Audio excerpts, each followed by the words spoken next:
বাংলাদেশের সিরামিক শিল্পকে বিশ্ববাজারে আরও ভালোভাবে পরিচিত করাতে ঢাকায় শুরু হচ্ছে আন্তর্জাতিক প্রদর্শনী সিরামিক এক্সপো বাংলাদেশ 2025, যা চলবে 30 নভেম্বর পর্যন্ত। মা, পিম্পল 5 দিনেই চলে যাবে। যাবে না মা। যাক, নিমের 5 অংশের পাওয়ারে 5 দিনেই দূর হবে পিম্পল। হিমালয়া পিউরিফাইং নিম ফেস ওয়াশ।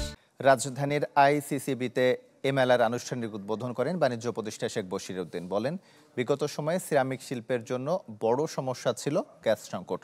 বর্তমান সরকারের চেষ্টায় এই সংকটের সমাধান হয়েছে। পরে উপদেষ্টা ঘুরে দেখেন প্রদর্শনীতে অংশ নেয় বিভিন্ন দেশি বিদেশি স্টল। এক্সপোতে বাংলাদেশ সহ 25টি দেশের 135টি প্রতিষ্ঠান অংশ নিচ্ছে, যার মধ্যে রয়েছে 300 brand.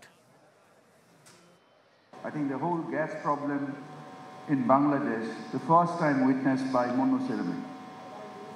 And I was asking him, how is your gas situation? He said, now good.